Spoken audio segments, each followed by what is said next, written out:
What if I told you that your children are being brainwashed?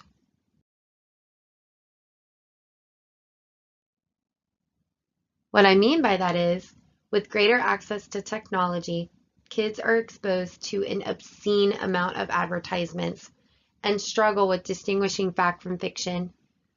According to the Journal of Advertising, children are watching on average over 40,000 commercials through media such as television and the internet every year. Kids are literally being harassed from the moment they wake up. The ad industry targets them in their homes, in school, and virtually all points between.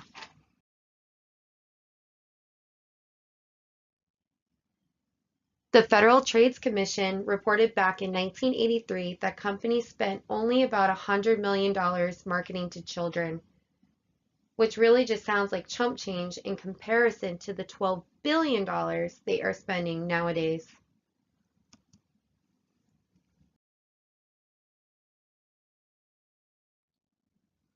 Currently, more and more young children are using the internet and watching TV in their bedrooms where no one is present to explain what they are viewing or reading. Studies show that children under the age of 4 to 5 years old cannot consistently distinguish programming from commercials. So advertising camouflaged as entertainment may result in an increase in sales, but can have a lasting negative impact on the mental and physical well-being of kids. The impression these seemingly harmless ads are leaving on the subconscious level is really quite astonishing.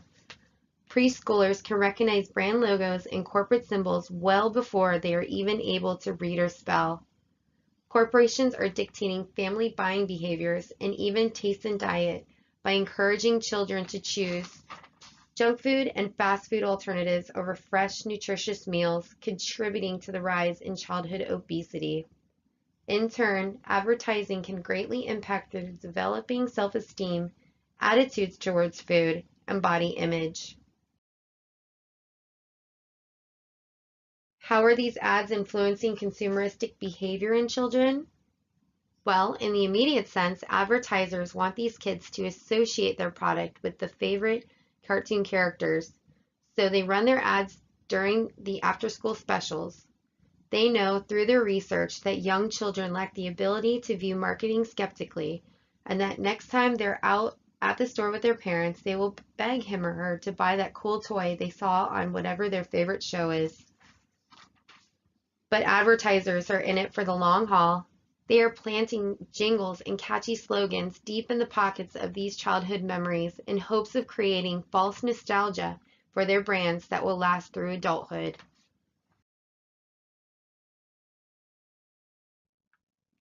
Why should you ditch the ads? Well, there are many benefits to be gained when children step away from the screen.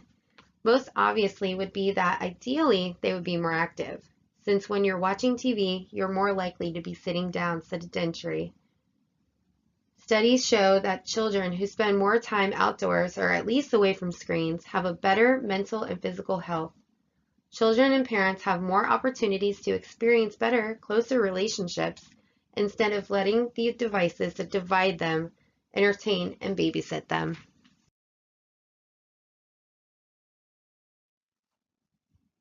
How can you protect your children?